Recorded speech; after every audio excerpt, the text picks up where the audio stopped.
పాలనపై కూతురు విమర్శలు, పార్టీకి దిశాబోధన. ఒక ముఖ్యమంత్రికి కూతురైన ఎమ్మెల్సీ ఆ సీఎం తీసుకున్న నిర్ణయాలకే విరుద్ధంగా మాట్లాడితే, తన తండ్రి రాజకీయ పార్టీకి తానే ముఖంగా ప్రచారం చేసిన నాయకురాలు ఇప్పుడు అదే పాలనపై ప్రశ్నలు లేవదీస్తే, ఇవి సాధారణ విమర్శలా లేక భవిష్యత్తు మార్పులకు సంకేతమా? ఈ పార్టీకే అర్థమై ఉంటుంది ఎవరి గురించి మాట్లాడుతున్నాము. కల్వకుంట్ల కవిత వ్యాఖ్యలు ఇప్పుడు తెలంగాణ రాజకీయాల్లో భీకర ప్రకంపనలు రేపుతున్నాయి. కవిత వ్యాఖ్యల వెనుకున్న మర్మమేంటన్న సందేహాలు సర్వత్రా వ్యక్తమవుతున్నాయి.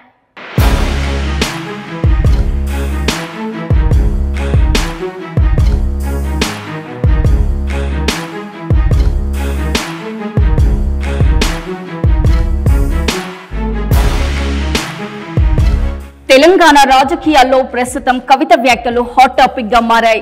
కార్మిక దినోత్సవం సందర్భంగా హైదరాబాద్ లో జరిగిన మేడే సభలో ఆమె చేసిన వ్యాఖ్యలు ఇప్పుడు రాజకీయంగా ప్రకంపనలు సృష్టిస్తున్నాయి. భౌగోళిక తెలంగాణ వచ్చిందంతే, కానీ సామాజిక తెలంగాణ సాధించలేకపోయామని పేర్కొన్న ఆమె వ్యాఖ్య నేరుగా కాకపోయినా పరోక్షంగా తండ్రి కేసీఆర్ పాలనపై ప్రశ్న లేపిందనడంలో సందేహం లేదు. అలాగని ఆమె వ్యాఖ్యలు తేలికగా తీసిపడేసేవి కూడా కావు. ఎందుకంటే రైతు బంధు పథకం కింద భూమి ఉన్నవారికి లక్షల రూపాయలు ఇచ్చినప్పటికీ భూమి లేని కార్మికుల విషయంలో మాత్రం ప్రభుత్వం నిర్లక్ష్యం చేసిందన్న ఆరోపణ తాను స్వయంగా చేశారు. ఇది నాటి పాలనకు పెద్ద మైనస్ పాయింట్ గా రాజకీయ వర్గాలు విశ్లేషిస్తున్నాయి. అలాగే ఇక అసమానతలపై కవిత చేసిన వ్యాఖ్యలు మరింత చర్చను తెరపైకి తెచ్చాయి. రంగారెడ్డి జిల్లాలో తలసరి ఆదాయం 8 లక్షలు అయితే పక్కనే ఉన్న వికారాబాద్ జిల్లాలో మాత్రం అది కేవలం 1,58,000. ఇది ప్రమాదకరమైన తేడా అని ఆమె స్పష్టం చేయడంతో ఆర్థిక అభివృద్ధి అసమానంగా జరిగిందని నాయకులు వ్యాఖ్యానిస్తున్నారు.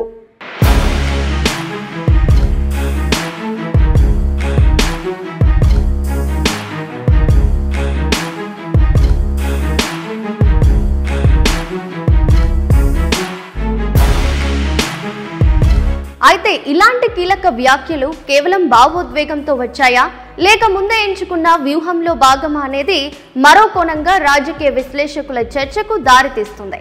తన తండ్రి పార్టీ అధినేత అయిన కేసీఆర్ పాలనలో ఉన్న లోపాలను కవిత ఎత్తి చూపడం పార్టీ పట్ల అసంతృప్తిని సూచించిందా లేక భవిష్యత్తులో తనకంటూ కొత్త గుర్తింపు తెచ్చుకునే ప్రయత్నమా అన్న సందేహాలు వ్యక్తమవుతున్నాయి.